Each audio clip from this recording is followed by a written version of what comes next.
The Best of Stillmeadow, A Treasury of Country Living, Gladys Tabor.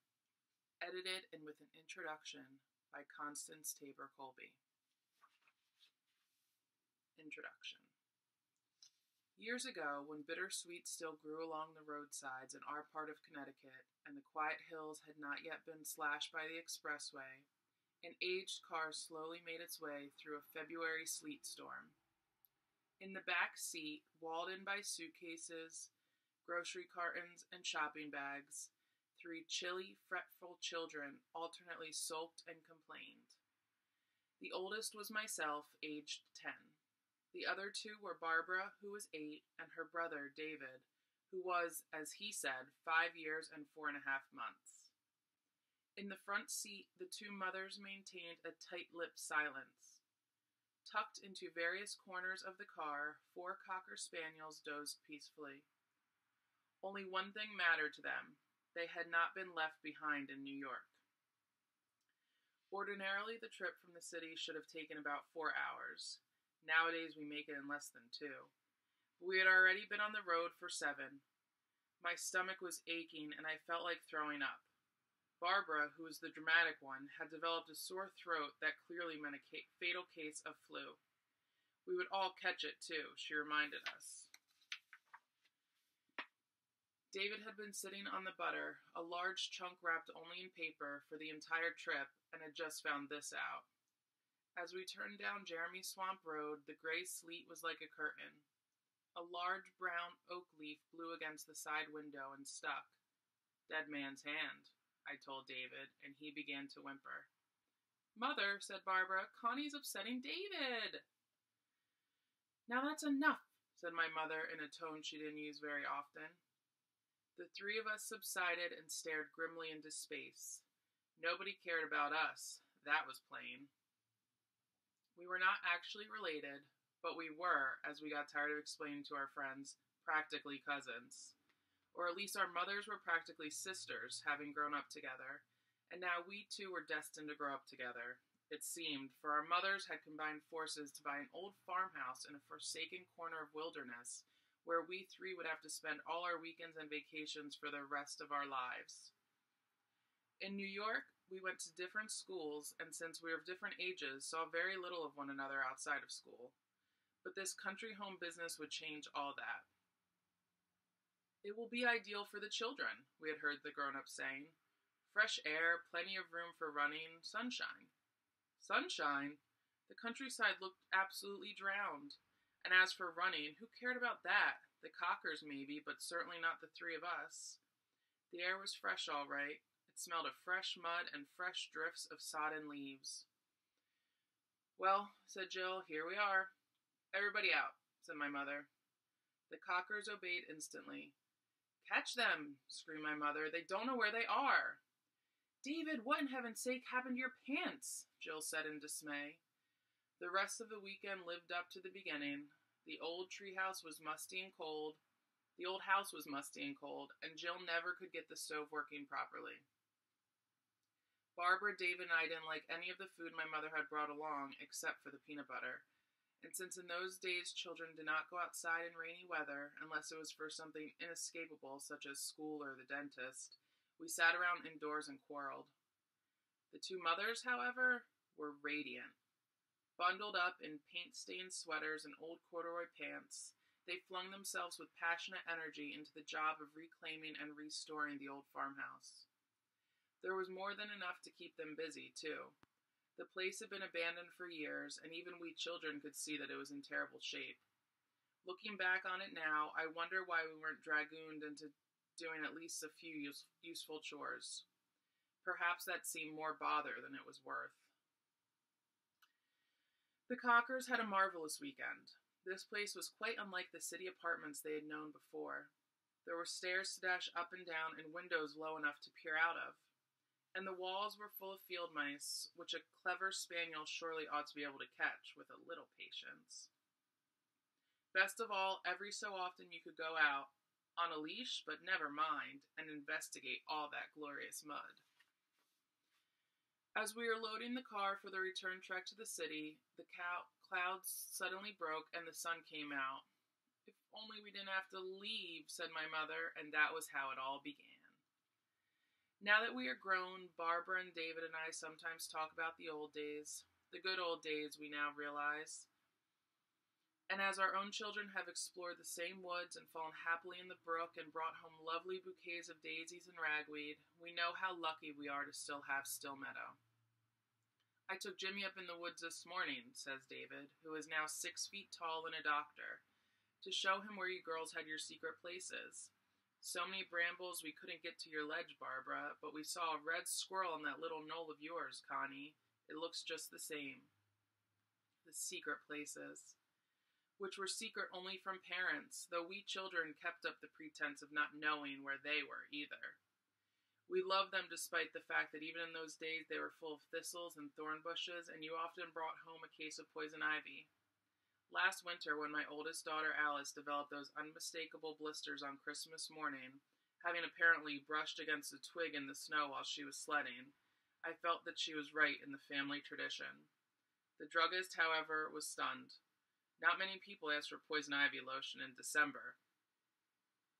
Then there was the secret mailbox in the hollow of the ancient apple tree, where Barbara and I used to leave messages for each other. Recently, Alice discovered some of these in the attic, tiny folded squares written in a minuscule hand.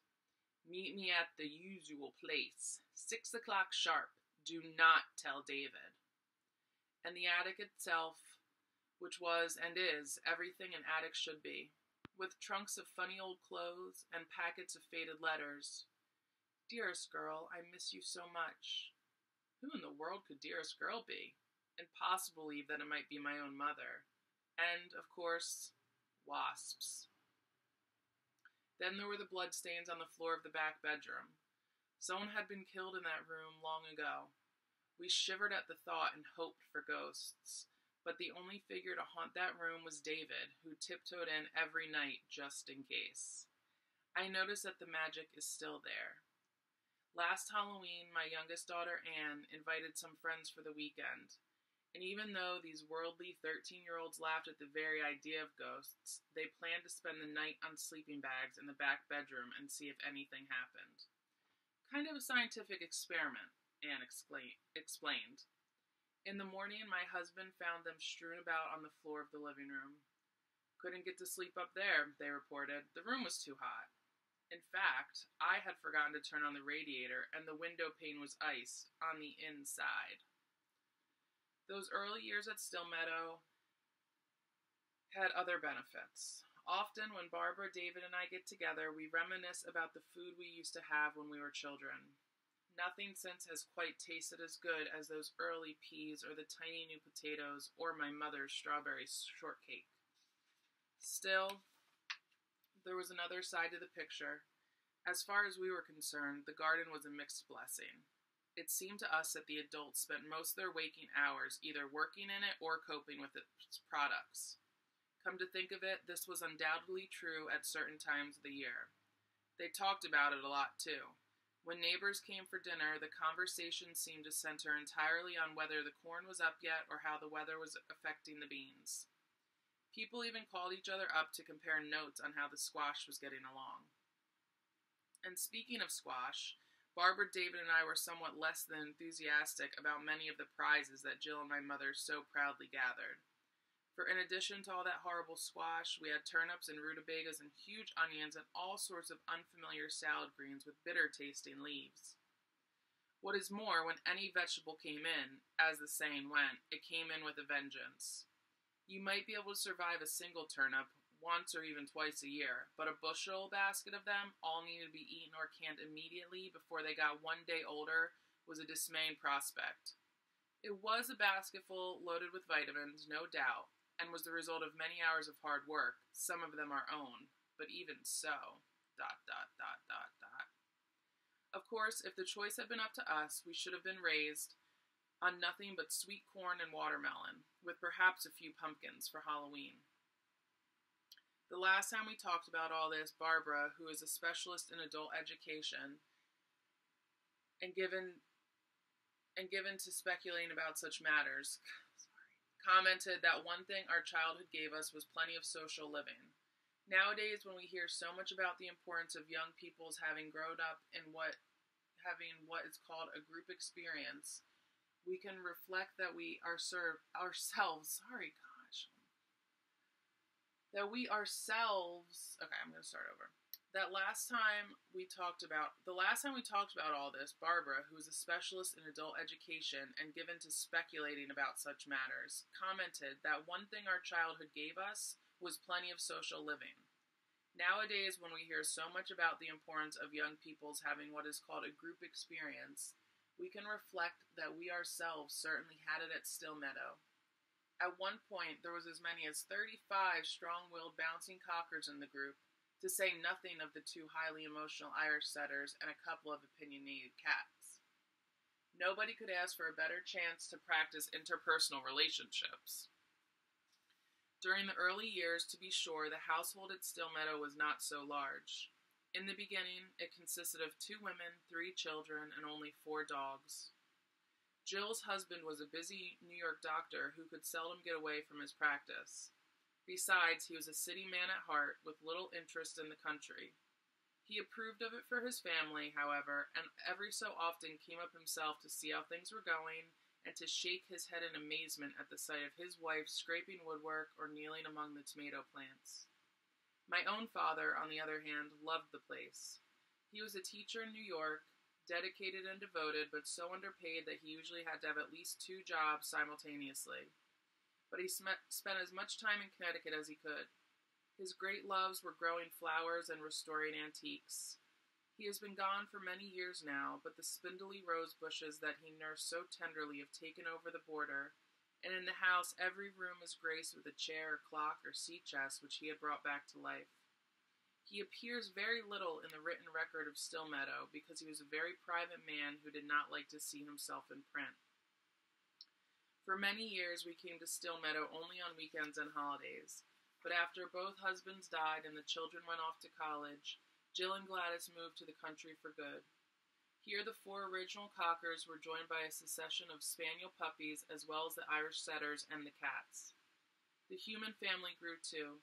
Barbara was the first to get married, and it was a great relief to the rest of us when, after a series of stormy romances, she ended up with Val, who was then in law school.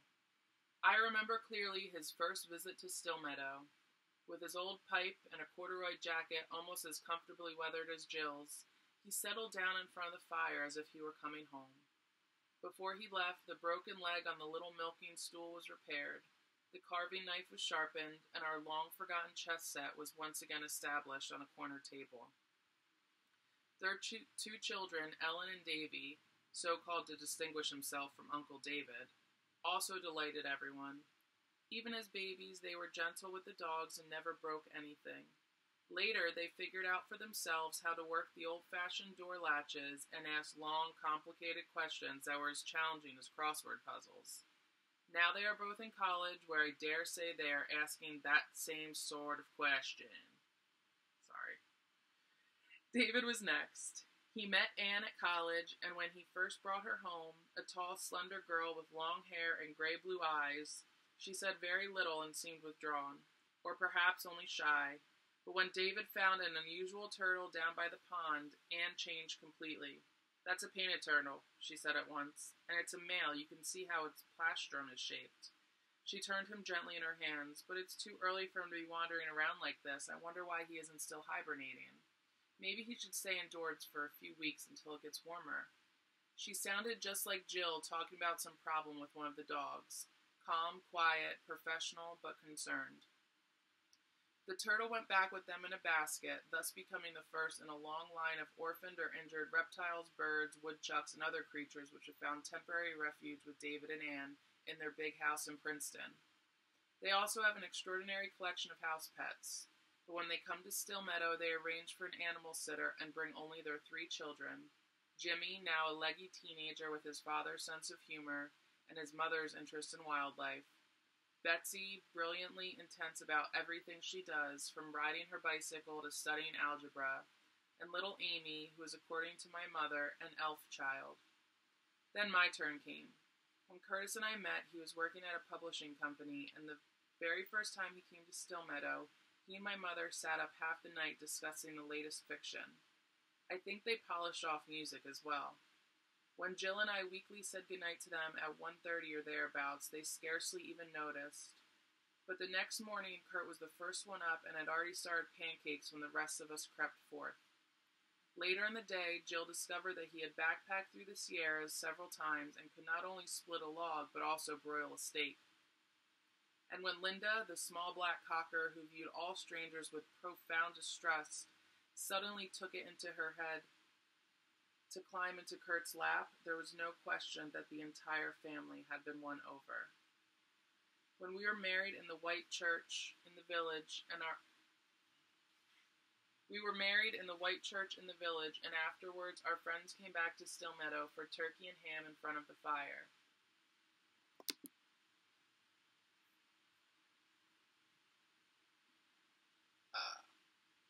Then we left for a few days on Cape Cod before returning to New York. Our own two children, Alice, called Muffin by her grandma, and Anne completed the family circle. Like their older cousins, well, not cousins but practically, they moved quietly in the old house, played gently with the dogs and cats, and mourned when they had to leave for the city. Now at 16 and 13, they spend a good deal of time browsing through the books their grandmother has written about Still Meadow. Aren't we lucky, says Anne, that Gram likes to write? Over the years, my mother had always kept a sort of diary, a day-by-day account of the weather, ideas, and people that made up life at Still Meadow. Tucked inside was a bulging assortment of recipes and garden lists and reminders about dog shows. Finally, when the collection became unmanageable, it occurred to her to try using some of it for an article about country living. She had been writing fiction for some time, whenever she wasn't busy with meals and children and puppies, but this was her first attempt at an article. To her surprise, it was accepted immediately. She tried a second, and it was taken by the same magazine. Before long, she was writing a monthly column, and with all the news about birds, dogs, visitors, and the changing seasons. Jill clipped the columns as they appeared and pasted them into a rapidly thickening scrapbook. So did a lot of people, according to the letters that began to come in. You know, Gladys, Jill said one evening, you really ought to make a book out of all this. And so the first Still Meadow book came into being. That first book has been followed by many others, recording the changes that have taken place over the years. There was the time when most of the apple trees were flattened by a hurricane. Then one winter the old barn burned down. Puppies came and went, and so did people. Of course, someone who has read only the latest book would not know all of this. In time, it became clear that a collection of excerpts from the early books, now very hard to find, was needed. Since Gladys herself was busy working on a new book, I offered to look through the first 7 in the series, select the high points, and put them together in a single volume. This book is the result. Signed, Constance Tabor Colby. Page 15.